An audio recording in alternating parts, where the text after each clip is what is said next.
Hello అందరికీ welcome to my channel. నేను మీ సోనియా. వడియాలు అనగానే పెద్ద ప్రాసెస్ అనుకుంటారు, కానీ చాలా సింపుల్ ప్రాసెస్. నేను సింపుల్ వేలో చూపిస్తాను. జస్ట్ 1 డేలోనే ఎన్ని కేజీల వరకైనా కూడా చేసి రెడీగా పెట్టుకోవచ్చు. 1 ఇయర్ పాటు స్టోర్ చేసుకోవచ్చు. ఆ ప్రాసెస్ ఏంటో చూసేద్దాం. స్టవ్ పైన ఒక పెద్ద గిన్నె పెట్టుకొని ఒక 3 కప్స్ వరకు వాటర్ని వేసుకోవాలి. మంటని హై ఫ్లేమ్లోనే ఉంచి వాటర్ని బాయిలింగ్కి రానివ్వాలి. ఇంతలో మనం ఒక కప్పు వరకు రేషన్ బియ్యంని తీసుకోవాలి. ఆ బియ్యంని బాగా వాష్ చేసి బాగా ఆరిన తర్వాత మిక్సీ జార్లో వేసుకొని ఈ విధంగా రవ్వలాగా రెడీ చేసుకోవాలి. ఇక్కడ మనం తీసుకుంది రేషన్ బియ్యం కాబట్టి ఇలా వచ్చింది. మీరు కావాలంటే రెగ్యులర్గా తినే రైస్ అయినా కూడా ఈ విధంగా రవ్వలాగా చేసుకొని వాడుకోవచ్చు. లేదంటే సూజీ రవ్వ ఉంటుంది కదా, ఉప్మా రవ్వ, దాన్నైనా తీసుకొని చేసుకోవచ్చు. చాలా సింపుల్గా అయిపోతుంది, ఎలాంటి ప్రాసెస్ లేకుండా. దీనిని మనం తీసి పక్కకు పెట్టుకోవాలి.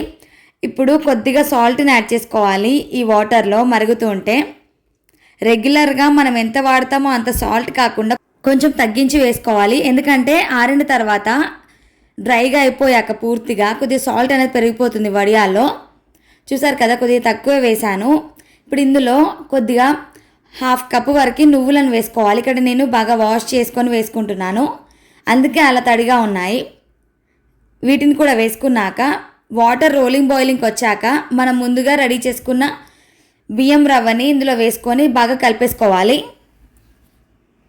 మంటని మీడియం టు హైకి టర్న్ చేసుకుంటూ బాగా కలుపుకోవాలి. ఉండలు లేకుండా చూసుకోవాలి. ఇలా అడుగు నుంచి కలుపుకుంటూ ఉండాలి. రవ్వ వేసాం కాబట్టి క్విక్గానే ఉడికిపోతుంది. రైస్లా కాకుండా ఎక్కువ టైం ఏం తీసుకోదు. జస్ట్ ఒక 20 మినిట్స్లో కంప్లీట్ అయిపోతుంది, క్వాంటిటీ ఎక్కువ కాబట్టి.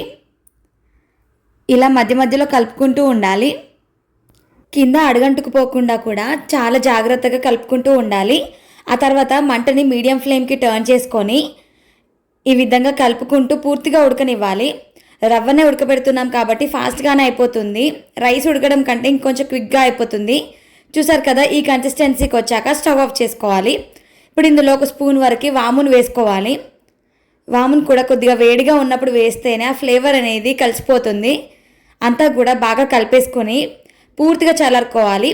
చల్లారిన తర్వాత ఇలాంటి ఒక మురుకుల మిషన్ ఉంటుంది కదా, దాంట్లో కొద్ది కొద్దిగా ఈ పిండిని వేసుకుంటూ వడియాల్లాగా వేసుకోవాలి. మీరు కావాలంటే ఎలాంటి షేప్ అయినా వేసుకోవచ్చు. ఈ విధంగా వేసుకుంటే సరిపోతుంది. కావాలంటే ఏదైనా పైపింగ్ బ్యాగ్లో వేసుకున్నా కూడా ఈజీగా అయిపోతుంది. చూసారు కదా, ఇక్కడ నేను జస్ట్ లైన్స్ లాగా వేస్తున్నాను. మీరు కావాలంటే రౌండ్గా జంతికల షేప్లో అయినా కూడా వేసుకోవచ్చు. ఇలా పిండినంతా కూడా వేసేసుకోవాలి వడియాల్లాగా. అంతే, ఈవినింగ్ వరకు క్రిస్పీగా చాలా చక్కగా ఎండిపోతాయి. చూసారు కదా, ఇలా అవుతాయి. ఈవినింగ్ వరకు రెడీ అయిపోతాయి. ఇంత మండు ఎండలో పెట్టేస్తే కనుక. చూసారు కదా, ఒకవేళ ఎండకపోతే నెక్స్ట్ డే వరకు కూడా ఉంచి నెక్స్ట్ డే ఈవినింగ్ వరకు తీసేయండి. నేను ఇక్కడ కవర్ పైన వేసాను కాబట్టి చాలా సింపుల్గా ఊడొచ్చేస్తాయి. క్లాత్ పైన అంటే కొద్దిగా వెనక్కి తిప్పేసి వాటర్ని చల్లుకొని తీసేసుకోవచ్చు. ఇక్కడ నేను కొన్నిటిని డీప్ ఫ్రై చేసి చూపిస్తున్నాను. చూసారు కదా, ఆయిల్లో వేయగానే ఎంత బాగా వచ్చాయో. చాలా బాగుంటాయి ఈ వడియాలు మాత్రం. మీరు కావాలంటే చిన్న చిన్న పువ్వుల్లాగా కూడా పెట్టుకోవచ్చు.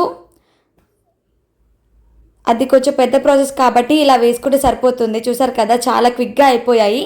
పప్పుచారులో కానీ సాంబార్లో కానీ నంచుకొని తింటే చాలా బాగుంటుంది. ఈవినింగ్ స్నాక్స్కైనా కూడా కాస్త ఉప్పు కారం చాట్ మసాలా చల్లుకుంటే కూడా చాలా బాగుంటుంది. ఇప్పటి వరకు నా ఛానల్ని సబ్స్క్రైబ్ చేయకపోతే సబ్స్క్రైబ్ చేయండి. వీడియో కనుక నచ్చినట్లయితే లైక్ చేసి షేర్ చేయండి. అండ్ ఒక్కసారి మీరు కనుక ఈ వడియాలు ట్రై చేసి చూడండి, ఎప్పటికీ ఇలానే చేస్తారు. Thank you for watching.